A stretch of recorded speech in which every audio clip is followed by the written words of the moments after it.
Bueno, hola, bienvenidos a todos a nuestra segunda charla de este ciclo de UD Saludable, Transición al Desconfinamiento. La semana pasada estuvimos hablando de cómo cuidarnos para poder cuidar a los otros, y esta semana vamos a estar hablando hoy día de la experiencia de la cuarentena en las relaciones y lo que viene para Santiago, que estamos en desconfinamiento, y bueno, Concepción, que entran ahora a cuarentena. Así que darle la bienvenida a nuestra expositora del día de hoy, María Elisa Molina. Ella es doctora en psicología y directora de la Unidad de Investigación en Procesos Relacionales y Psicoterapéuticos. Muchas gracias, María Elisa, por estar aquí con nosotros, y bueno, te doy el pase para que nos puedas contar de este tema del día de hoy, de reencontrándonos con nuestras redes. Muchas gracias por la invitación. Bueno, gracias por los que están aquí a escuchar esta presentación. Y claro, como dice Macarena, es difícil poder hablar, ¿no es cierto?, de cómo nos vamos a ir reconectando y cómo vivimos este proceso de desconfinamiento sin poder partir un poco con lo que hemos vivido durante este tiempo de pandemia. Voy a compartir pantalla.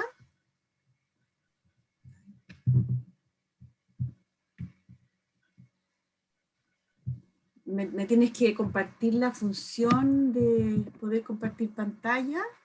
Ahí debería funcionarte. Ya, ahí sí.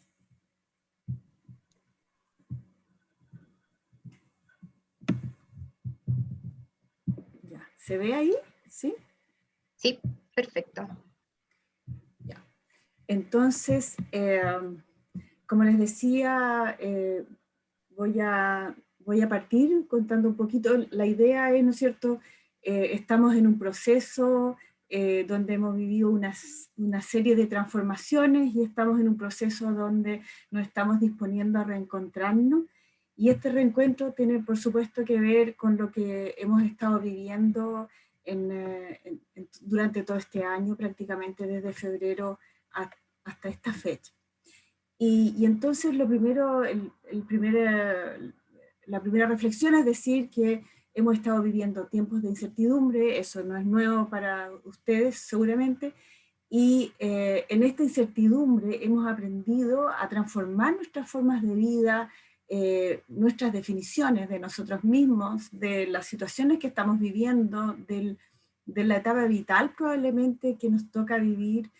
Y sin embargo, al mismo tiempo, como especie humana, hemos participado en múltiples procesos de adaptación a lo largo de milenios. Por lo tanto, tenemos nosotros, en nosotros mismos como seres humanos, tenemos esa capacidad y ese aprendizaje de la especie en relación a adaptarnos a situaciones y a vivir en la incertidumbre.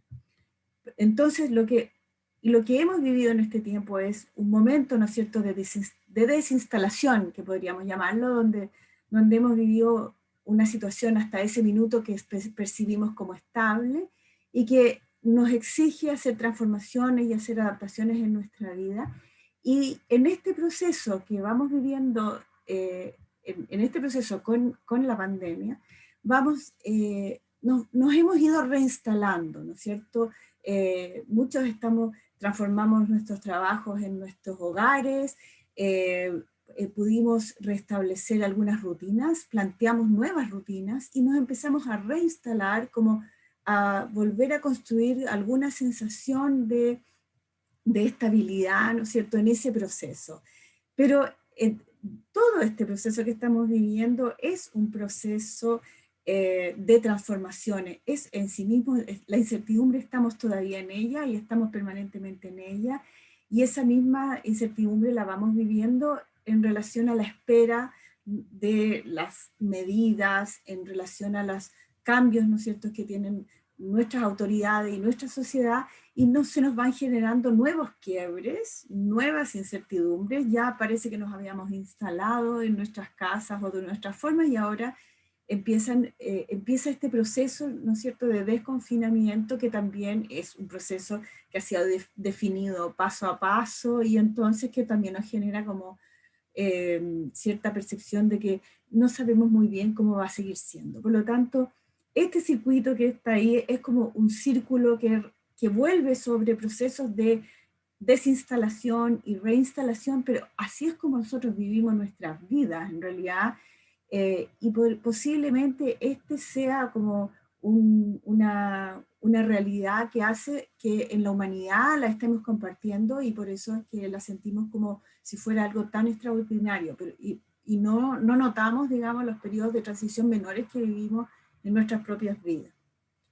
Bueno, pero entonces hay diversas formas de cómo las personas y los grupos han ido experimentando las transformaciones tanto interpersonales como psicológicas relacionadas con este proceso, ¿no? Algunos de ellos han vivido el gran impacto del aislamiento, ¿no?, de la soledad, del encierro, y están desesperados por poder salir de ese lugar, mientras que otros han podido irse adaptando y construyendo sus rutinas y viviendo cambios en sus relaciones que los han hecho sentir incluso más plenos que en situaciones del pasado. En la familia, por ejemplo, hemos visto que las parejas hay mucho testimonio en este sentido, que las parejas y en las familias han ido implementando nuevas formas de coordinarse, tanto para la crianza como para las actividades domésticas. Pero también persisten las diferencias de género, ¿no es cierto? Sabemos, tenemos, voy a sabemos que aún persisten los datos donde las mujeres están más a cargo de la crianza, de los trabajos domésticos, y donde hay altos porcentajes todavía de poca participación en estas tareas. Pero y también hemos sabido cómo se están coordinando las parejas y cómo están encontrando momentos de encuentro, de intimidad y de formas de buscar nuevas maneras de comunicarse, de estar atento a los sentimientos del otro, de estar atento a poder interesarse en lo que está viviendo el otro, cómo está el otro. Y eso coexiste también con las informaciones, ¿no es cierto?, respecto de violencia intrafamiliar y de violencia de pareja. Todo esto se está viviendo en distintos rangos y en distintas variaciones en nuestra población. Ahora, las relaciones interpersonales que han prevalecido en este tiempo se refieren principalmente a las relaciones laborales y a las relaciones más restringidas al círculo íntimo familiar, ¿no? Y entonces las relaciones sociales, las amistades, otras relaciones sociales van quedando más desplazadas. Ahora, otro ámbito que es importante, que ha sufrido importantes transformaciones, tiene que ver con el ámbito de la relación consigo mismo, donde vemos un rango también de variación desde personas que han sufrido intensamente el impacto emocional de estar en este aislamiento y la dificultad de relacionarse con ellos mismos, con poder tolerar ese espacio consigo mismo. No estamos acostumbrados a tener este espacio con nosotros mismos. Por otra parte, hay quienes se han reencontrado con este camino a la relación consigo mismos, valorando esos espacios personales y descubriendo momentos de ocio, momentos en los cuales realizar, comillas, actividades innecesarias, eso que no estamos acostumbrados, y descubrir que eso puede ser una experiencia muy importante de crecimiento. Pero básicamente, en este tiempo, nuestras debilidades han quedado expuestas. Este es un tiempo de gran inestabilidad que se vive en un marco de mucha sensibilidad. Estamos despiertos, estamos atentos, alertas a lo que nos puede ocurrir, ¿no es cierto?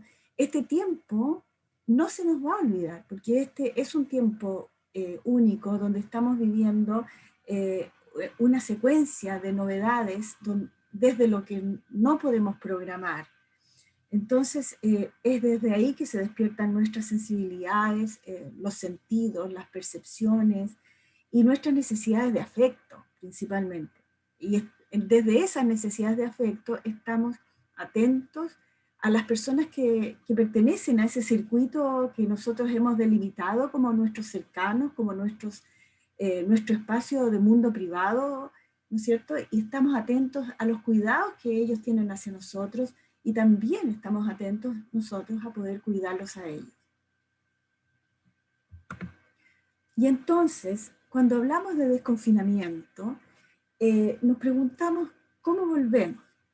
En estas nuevas disposiciones, ¿no es cierto?, desde nuestras autoridades de la universidad y desde las autoridades también del país, nos van generando nuevas incertidumbres. Y esas incertidumbres las vivimos con una disposición a tomar decisiones en nuestras vidas. En este minuto está esta disposición. ¿Cómo volvemos? ¿Queremos volver? ¿No queremos volver? Estamos en ese proceso de toma de decisiones. Y los motores principales son, ¿no es cierto?, volver al trabajo, para algunos con preocupaciones directamente económicas, para otros a lo mejor la motivación es más relacionada con los temas del trabajo, en el caso nuestro, ¿no es cierto?, con el proceso de enseñanza-aprendizaje de nuestros estudiantes, por ejemplo. Y por otro lado están los vínculos humanos, donde poder encontrarse con los más cercanos, donde poder generar espacios de afecto. Pero volvemos a nuestros espacios laborales centrados en nosotros mismos, desde este proceso del que venimos, en este espacio privado y protegido. La mascarilla, la distancia social, la preocupación de no contacto directo, nos hace permanecer en esos espacios psicológicos con fronteras que son más firmes que antes y son menos flexibles. Así llegamos, y ahí estamos en este lugar íntimo con máscaras, ¿no?, donde nos ocultamos y donde esas máscaras nos llevan hacia adentro, nos mantienen aislados. Eso tiene un impacto psicológico, porque lograr el objetivo de reconectarnos se nos hace difícil por esta tendencia que tenemos como a buscar esa protección y el estar a salvo. Eso por supuesto que tiene que ver con el miedo, porque desde el miedo, que el miedo está en el clima de nuestro ambiente, ¿no es cierto? Y entonces ese miedo es el que nos lleva a buscar más que nada estar protegido. Y eso está en una línea que podríamos decir en dirección opuesta, ¿no es cierto?, de poder conectarnos. Y en esa atmósfera es en la que todavía estamos y vamos a estar por bastante tiempo. Y entonces, como decía yo, estamos en una paradoja del reencuentro, porque precisamente es la conducta social la que es la amenazante. Sabemos que es la conducta social el principio por el cual se produce el contagio, ¿no? Entonces, por una parte queremos abrazarnos y queremos abrazar a nuestros amigos y nuestros cercanos, pero por otra parte el virus nos demanda y nos aísla en esa búsqueda de la sobrevivencia. Y entonces vamos, en eso estamos, ¿no?, en esas decisiones que estamos tomando, que por una parte nos queremos reencontrar, en ese reencuentro también preservando lo que hemos aprendido en este tiempo que hemos vivido en cuarentena y reduciendo nuestros vínculos, poniendo algunas prioridades y también algunos cuidados. Incluso en la manera en cómo nos vamos cuidando, vamos como reformulando el cuidado que tenemos por el otro. De alguna manera hemos ido como redefiniendo, ¿no es cierto?, por ejemplo, el usar mascarillas y el tomar distancia como una manera de cuidar al otro, ¿no? Y son los significados que hemos necesitado para poder darle sentido a esta paradoja. Y entonces, ¿qué nos ayuda en esta reconexión? ¿Desde dónde nos encontramos? ¿Desde dónde podemos construir esos vínculos? Es desde donde nos consideramos nuestro grupo de pertenencia. Y entonces, ¿cuál es la pertenencia que tenemos hacia esos grupos con los que nos encontramos con mayor frecuencia? Nuestra comunidad académica.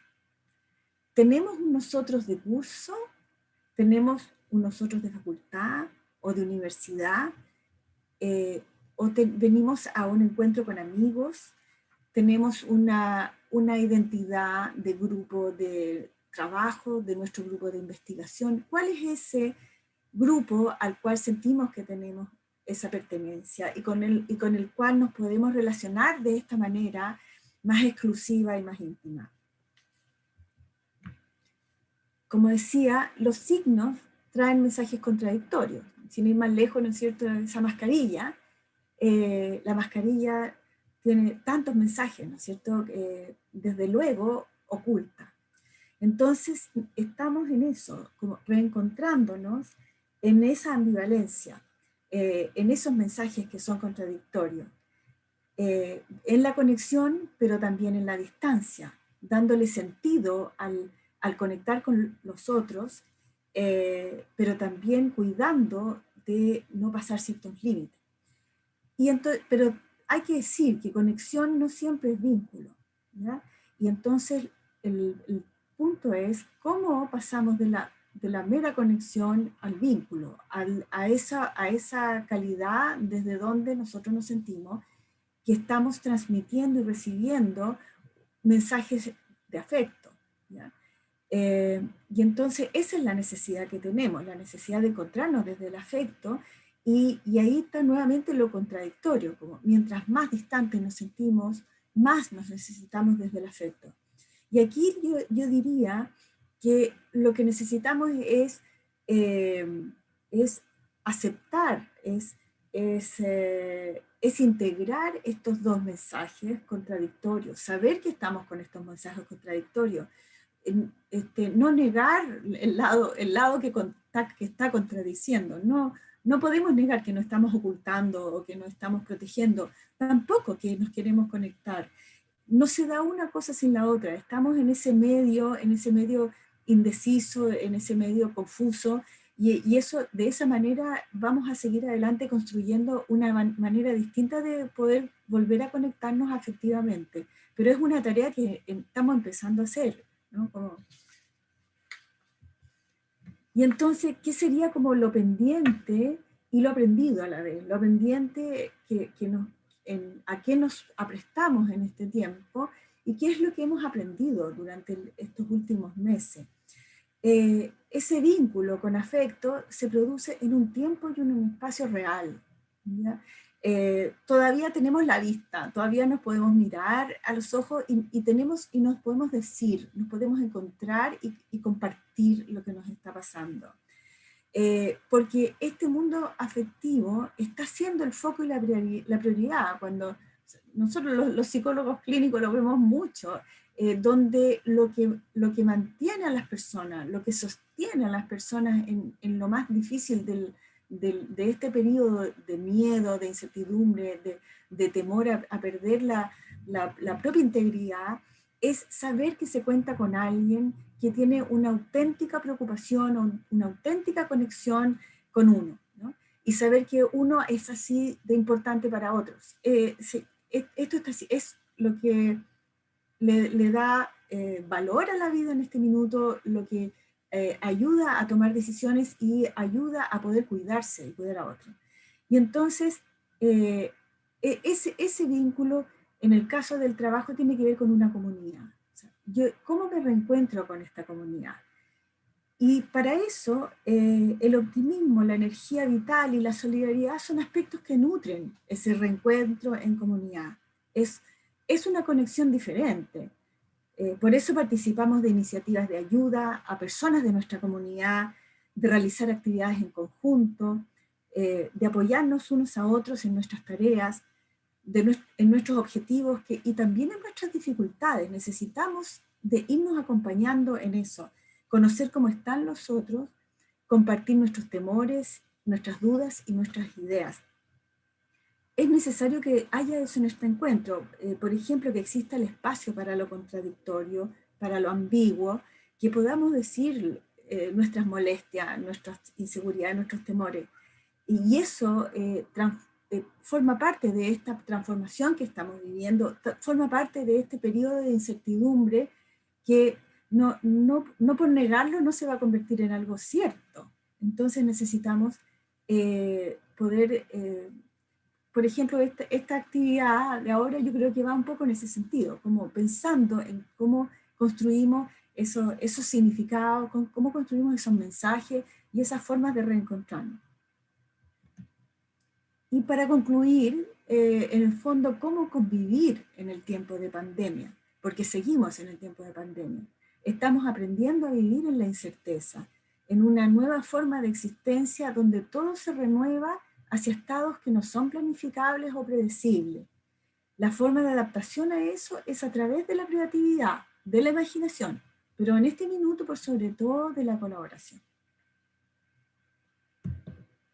Muchas gracias.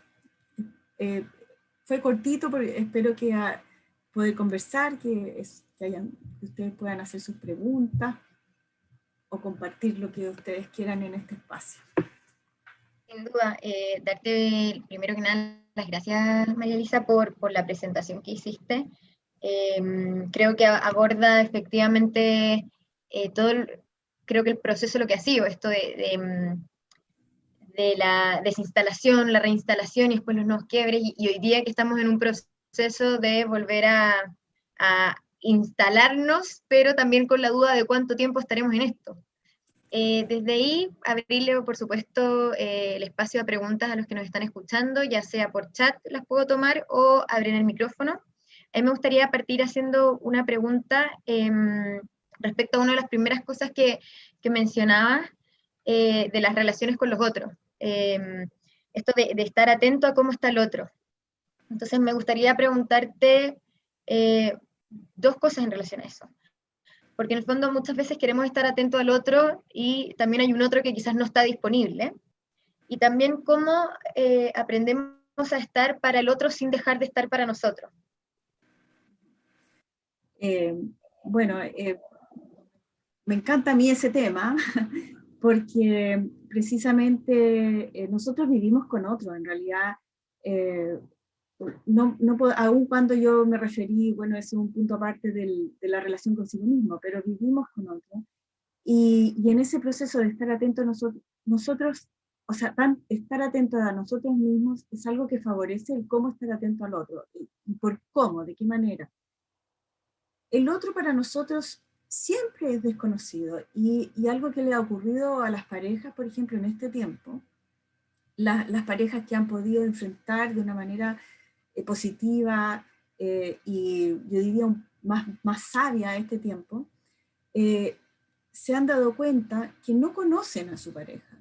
Yo creo que uno de los problemas a veces en las relaciones es cuando nosotros asumimos que sabemos todo del otro, que nosotros sí sabemos cómo es el otro. Cuando nosotros reconocemos que el otro es más desconocido, que tiene mucha novedad para nosotros, entonces preguntamos. Entonces nos interesamos por saber y también pedimos explicaciones, ¿no? Queremos que nos expliquen cómo se sienten, por qué se sienten de esa manera, por qué actúan de esa manera, cuáles son sus propósitos, sus intenciones.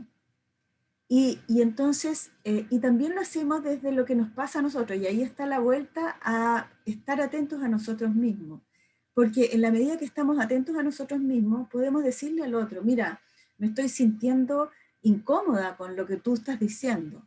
Yo no le digo, oye, mira, ¿por qué eres así? Sino que le digo, en la medida que yo estoy conectada conmigo, le puedo compartir lo que yo voy sintiendo, o lo que me va pasando, o lo que voy pensando, pero yo no hago afirmaciones de cómo es el otro, no hago afirmaciones del sí mismo del otro, sino que me quedo en la situación de la interacción, en mis sensaciones y en mis preguntas, en mis ganas de conocer. Y eso se ha dado en las parejas, como en las parejas de darse cuenta de que la única manera como de poder avanzar en la calidad de su relación es tener mucho cuidado con el otro, porque ya en la vida que llevábamos antes, donde se encuentran en un ratito, ¿no? Era más fácil, pero cuando están todo el día juntos, hay que tener mucho más cuidado. Y ahí entonces han empezado a cuidar esto, como de cómo preguntar, de cómo interesarse, de cómo querer conocer un poquito más al otro. ¿Cómo recomendarías tú empezar a generar esos espacios? ¿O cómo dirías tú que quizás tenemos que abordar esas preguntas? Em, yo creo por ejemplo, en el trabajo necesitamos crear esos espacios. Em, bueno, yo antes de la pandemia, yo también pensaba que ojalá hubiera, por ejemplo, en las oficinas, cocinas más grandes, donde poder encontrarse a prepararse un café, donde hubiera un espacio para estar ahí en la cocina a tomarse ese café, pero sí también están los espacios abiertos, donde se puede ir a tomar un café uno a la cafetería eh, o se puede ir a caminar con alguien. Y eso en este minuto, aún con las mascarillas, lo podemos hacer. Se puede almorzar. Por ejemplo, ahora que estamos volviendo a la sede en Santiago, bueno, ha hecho muchísimo frío, ¿no? Entonces, ¿qué hacemos? A la hora de almuerzo vamos y nos compramos nuestro almuerzo y lo llevamos a nuestras oficinas calentitas y donde estamos aislados. Entonces, ¿cómo salir cómo desinstalarnos también en eso? Generar espacios de encuentro. Yo creo que eso es lo que primero necesitamos hacer, no solamente en la tarea, no solamente en la tarea. Yo creo que es muy importante que generemos esos espacios de encuentro. Perfecto, muchas gracias. De nuevo, contar que pueden hacer preguntas, no hay ningún problema, puede ser por el chat o tomando la palabra con el micrófono. Por mi parte, yo también tengo otra pregunta respecto a cuando hablaste esto como de las necesidades de afecto. ¿Cómo darse cuenta que lo que nos puede estar pasando en ese momento son necesidades de estar con otro, del afecto del otro? Porque muchas veces las personas pasa que no necesariamente saben leerse en ese sentido. Sí, sí, sí. Eh, Alguien dice, en mi caso, he intentado cuidar a los que viven conmigo. Sí, sí. Mira, yo creo que, ¿cómo darse cuenta? Yo creo que es precisamente en el poder atreverse a contarle lo que a uno le pasa en las palabras que sea a alguien, ¿no? Si nosotros, si sabemos, si confiamos, digamos, que los otros nos hacen bien y que tenemos, a propósito de eso que decía alguien ahí en el chat, yo me preocupo de cuidar a los que quiero, bueno, ¿a quién me quiero acercar o de a quién me importa a mí? Por ejemplo, en el caso de volver al trabajo, ¿cuáles son las personas cuál es mi núcleo, como decía yo, cuál es mi lugar de pertenencia y cuáles son esas personas y cómo me estoy comunicando con esas personas? Y yo creo que partiendo desde ahí, eh, poder, eh, digamos, tomar la decisión o tener la instancia de poder encontrarse personalmente. Eso lo hacemos, por eso digo, lo hacemos cuando vamos a almorzar o lo hacemos cuando nos tomamos un café, pero a veces estamos tan sumergidos en nuestra tarea que no nos damos ese tiempo. Cuando nos damos ese tiempo, es el momento en el cual podemos darnos cuenta lo bien que nos hace esa persona. Cuando nos interesamos en esa persona, nos damos cuenta que tenemos una relación de afecto con esa persona y podemos abrirnos a poder a lo mejor poder mirar de qué manera esa persona nos hace bien a nosotros, poder preguntarnos qué tipo de relación tengo yo con esa persona, dónde cabe el afecto aquí en esta relación. A veces el trabajo, ¿no es cierto?, lo tenemos definido como una relación que está fuera de nuestros vínculos íntimos. Puede que sea así y eso es válido, puede que la persona tenga sus vínculos íntimos en otra parte, pero eso no quita que no haya afecto igual, que no sean las personas a lo mejor más cercanas, pero hay afecto. Y si hay afecto, si, quiere decir que si me importa a mí esa persona, si yo le importo, si nos podemos cuidar uno a otro, si nos podemos preguntarle a la otra persona, ¿cómo estás? ¿Cómo lo pasaste el fin de semana? Eso construye conexión, construye historia, porque además en realidad para construir un lazo de un lazo de afecto, un lazo de conexión emocional, también significa construir historia. Si yo no sé nada de la persona que yo tengo al lado, con la que voy a almorzar, y no le pregunto nada de su vida, no tengo mucho elemento desde cómo conectarme con esa persona. Entonces contar, por ejemplo, contar las cosas que nos pasan al otro. O sea, las historias es muy importante, son un ingrediente muy importante para construir relaciones.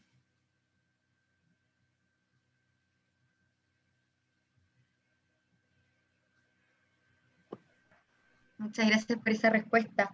A mí también me quedó dando vuelta una duda respecto a esto que hablabas como de la atmósfera de la pandemia y este miedo que hay en la paradoja de la necesidad del encuentro, pero también el miedo a este encuentro.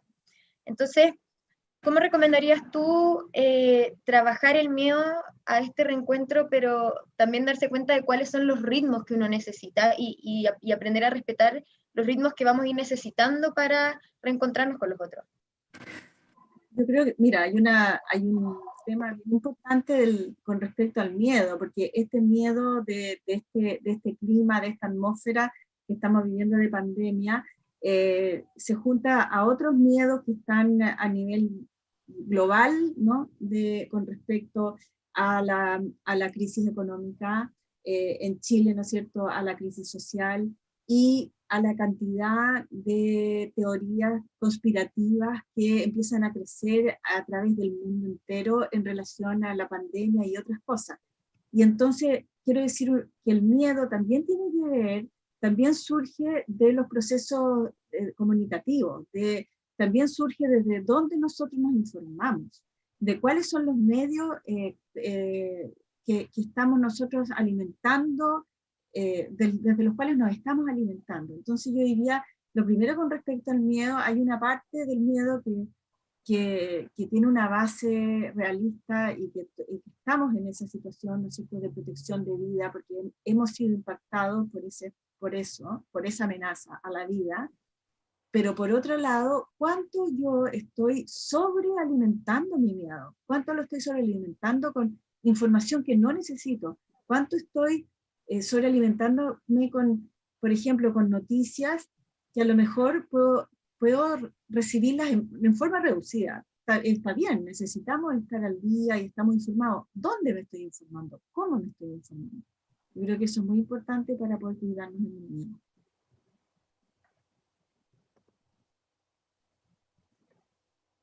Sí, de todas maneras hay un componente social también que alimenta esta emoción, sin duda. Y tengo la última pregunta, porque en el fondo tú como que has hablado harto de que una forma de poder buscar esta necesidad de conexión tiene que ver también con abrir espacios, abrir encuentros de conversación. Y en un momento mencionaste hablar sobre las conversaciones contradictorias, en el fondo, que estamos en una época de contradicción y es muy bueno traer sobre la mesa esta contradicción. Entonces, me gustaría preguntarte, ¿cómo recomiendas tú de que podemos abrir estos espacios de conversación? Pero también, una vez que se pone la contradicción sobre la mesa, ¿cómo sostenerlo? Bueno, yo creo que fíjate que eso depende de la confianza. Y cuando yo hablaba de esta forma de colaboración, de poder entrar en una dinámica de colaboración, eso implica que haya confianza, porque la contradicción siempre está. Y entonces muchas veces lo que hacemos es que ocultamos o incluso queda oculto a nosotros mismos esos temas de contradicción o de ambivalencia.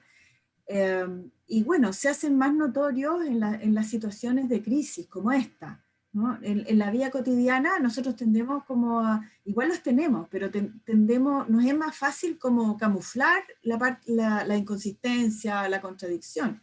Pero en este minuto es muy difícil eso. Entonces lo que tenemos que hacer es poder aprender a tolerarla y aprender a entender que eso sí es parte, y en la medida que nosotros podamos mirar eso, podamos tratar eso sin sentirnos amenazados por la contradicción, vamos a poder ir resolviendo mejor, vamos a ir pudiendo como ir creando nuevas posibilidades de los mismos temas que nos están interesando resolver.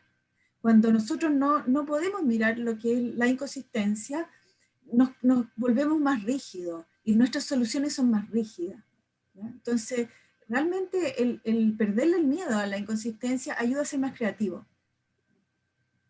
Muchas gracias por esa respuesta. Mónica Kaplan levantó la mano.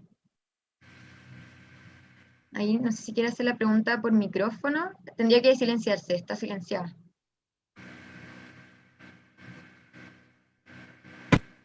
Ahí. Primero que nada, agradecer a María Elisa y a Macarena por la invitación, muy interesante. No sé si mi pregunta realmente viene en estos momentos en tu charla, pero ¿cómo preparas tú adultos mayores cuando tú ya quieres volver a tu libertad? Y en realidad esta convivencia ha sido tan íntima, entonces, ¿cómo preparas al otro para, no sé, que se adapte a la nueva, al desconfinamiento y volver a lo que éramos antes? Mira, me parece muy bien tu pregunta con respecto al adulto mayor, porque los adultos mayores han vivido de tantas maneras, ¿no es cierto? Bueno, desde distintas edades, en las distintas etapas del ciclo vital, hemos vivido, podríamos decir que hay aspectos más característicos. Los adultos mayores han vivido primero como el blanco ¿no es cierto?, de las amenazas, por una parte, ¿no es cierto? Y por otro lado, también los adultos mayores vienen como con el gran impacto ya que provocó en ellos la crisis social en Chile. También ellos se impactaron muchísimo. Y entonces, pero a ellos les pasa lo mismo que a todos nos pasa. No vamos a volver a lo que éramos antes, ni ellos ni nosotros, nadie. Y yo creo que eso es una tremenda oportunidad para toda la sociedad respecto a los adultos mayores, porque los adultos mayores se han visibilizado mucho en este tiempo, como su necesidad de conectarse, su necesidad de estar en el aire libre, su necesidad de tomar sus decisiones por ellos mismos y que no sean otros los que tomen las decisiones por ellos. La necesidad que ellos tienen de ser respetados y sobre todo que toda la sociedad entendamos que la vida del adulto mayor es una vida distinta y nueva. Y entonces, en ese sentido, yo creo que lo más importante, fíjate, Mónica, que es poder, que tenemos que incorporar a los adultos mayores en la manera en cómo nosotros estamos volviendo a la vida de conexión y de más contacto, ¿ya? Y contar con qué es lo que van necesitando ellos. Claro, dependiendo de la manera en cómo se vive en esa etapa de vida y con las fragilidades que se vivan, va a depender qué es lo que van necesitando. Pero muchos de ellos necesitan ser tomados en cuenta y ser respetados en sus decisiones. No sé si te contesto, pero eso me... Más que nada, yo me quería referir al hecho de que cuando ya la persona se pone muy dependiente, muy dependiente.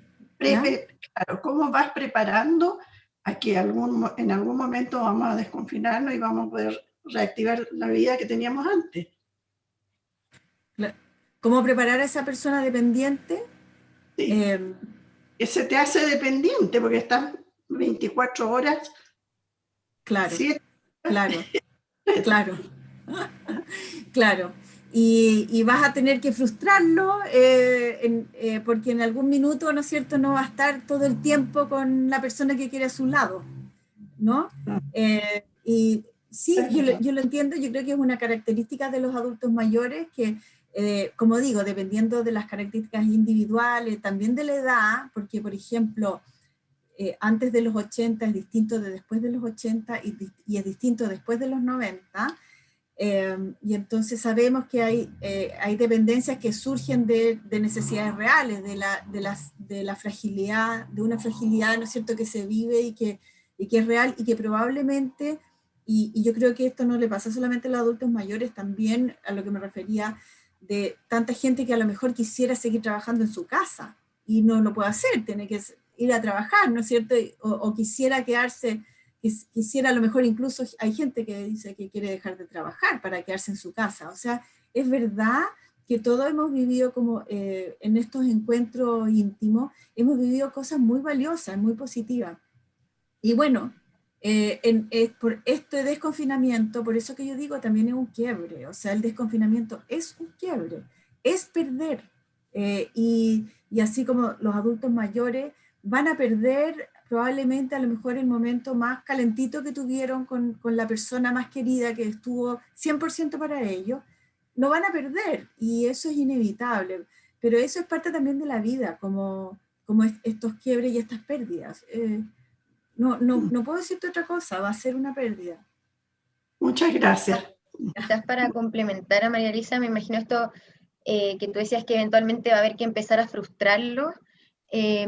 Quizás una forma de hacer eso es como ir también empezando a poner quizás, a marcar una rutina distinta, a lo que decías tú, que lo rescato súper harto en general, a poner las conversaciones sobre la mesa, a Claro. poner sobre la mesa que se hace necesario quizás un momento para uno, el otro momento para otro, que ahora va a pasar esto y la persona va a salir y va a pasar un momento quizás solo, pero va a volver. Pero esto que hablas tú de ir frustrando, yo creo que puede ser súper de forma paulatina, pero poniendo la conversación sobre la mesa. Claro, tal vez sí, sabiendo que es algo que va a ocurrir, poder decirlo, claro, poder ponerlo en las conversaciones, ¿no es cierto? Y decir, bueno, esto va a pasar, esto no va a durar tanto tiempo y en algún minuto yo no voy a estar y a lo mejor también poder conversar de qué manera podría ser más fácil para ese adulto mayor, qué te ayudaría a ti, por ejemplo, cómo sería más fácil para ti vivir eso, a lo mejor hay otra persona que pudiera reemplazarme o a lo mejor habría otro lugar donde te gustaría estar en ese momento, qué sé yo. Claro, como ir conversando de la manera en cómo ir viviendo ese proceso de transición. Sí, sí.